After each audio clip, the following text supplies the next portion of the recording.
صباح شوكو. أني صديقتي خابرتني قعدت تريق يمي وقوة قعدت، ما أحكي لكم من الشجرة للخلاط من الفراش يمها. حاولت أقولها لا وما أريد ونعسانة وخليني أنام، بس انهالت علي بالشتائم. بشي وأحلى شي هذاك بيتنا وهذا بيتهم. جنايدن.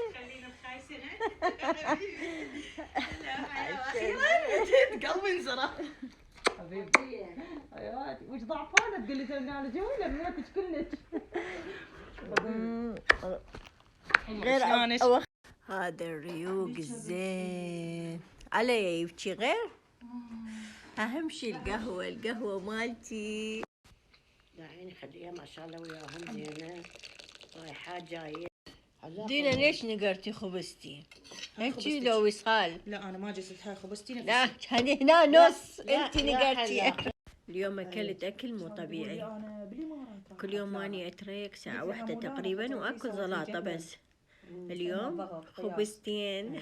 خبز اني ابد ما اكل، اليوم اكلت خبزتين ومرتديلا وجبن وقشطه وخيار وطماطه وكعك. صادر هو صادر تكتبوا لي بس مرور. هذا الشاي الرابع.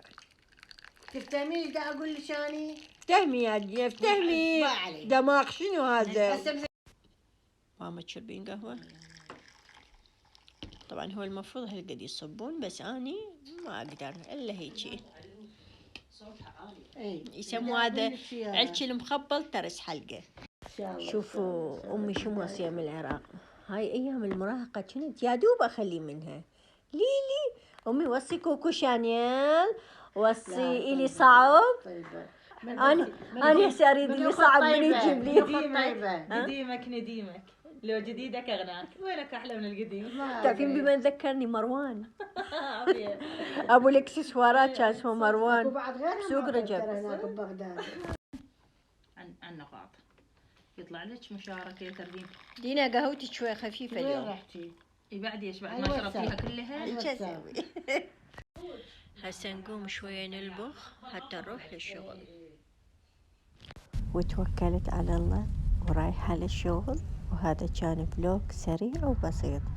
التقيكم فلوق ثاني على الخير والحب والسلام. باي باي.